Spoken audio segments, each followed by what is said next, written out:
Today I'm making a taco casserole that's absolutely delicious, and you're going to be glad you made it. I first caramelized the onion and about a half of a green pepper, and then I put in 1 pound of ground beef and broke that up really well. I fried it until it started to stick to the pan, and that means it's caramelized, and I put in 1 package of taco seasoning and 2/3 cup of water. I added 2 tablespoons of basil, 1 tablespoon of garlic powder,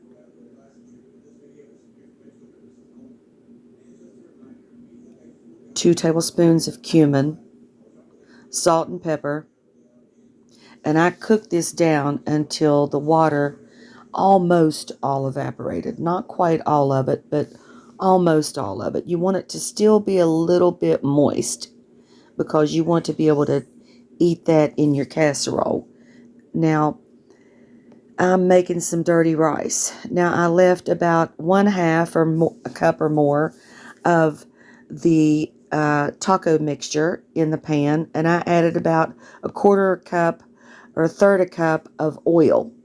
Then on top of that, I put my cooked rice that I had put in the refrigerator and cooled, and then you put that in there and make sure it all gets broken up really well, and distribute the oil and the leftover taco stuff that you just created.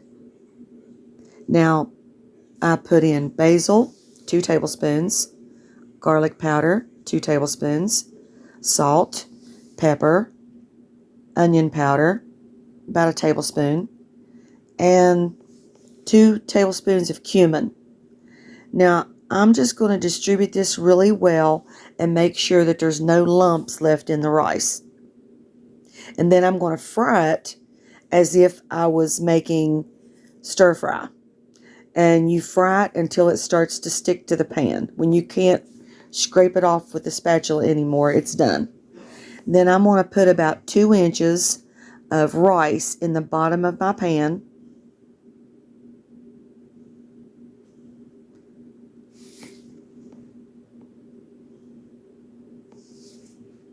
And put a lot of rice in there. This is what's delicious when your casserole is cooked. And now I'm putting in rinsed and drained kidney beans, 1 can, distribute it over each, and it would have been 4 meals, 4 meal size. And then now I'm distributing the taco mixture over the top of each one and spread it out over all 4 pans.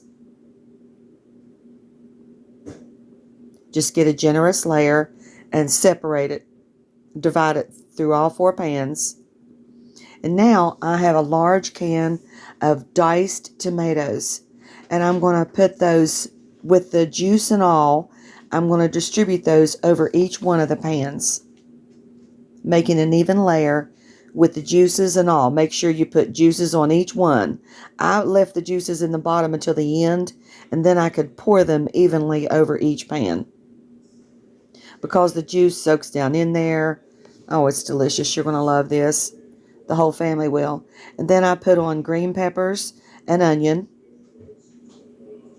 And this is refried beans in a can, and I'm just using my fingers and breaking it up. Cover each one really well. If you're going to eat restaurant quality food, you have to put the right ingredients in. And then I covered that with cheese. Cheddar cheese. And now I'm covering it with cheddar, Romano, and Parmesan. And make sure you get every crack, all the sides, everything covered. Now I'm smashing up almost a whole bag, a large bag of tortilla shells. And I'm distributing these, and I'm putting about 1 inch on top. It's a lot of chips because it's what makes it good. Now you have to bake this covered until the last 15 minutes of cooking time. When it's almost done, you uncover it. If you bake it uncovered, it'll make all of your shells get to brown. So you bake it covered until the last 15 minutes of cooking time, then you uncover it and continue to bake. Now that was ranch seasoning, Parmesan cheese, and I really put a lot of cheese on there because when this bakes, oh, it'll make the whole house smell so good. And everybody will be saying, Mom, make some more taco loco. It's delicious.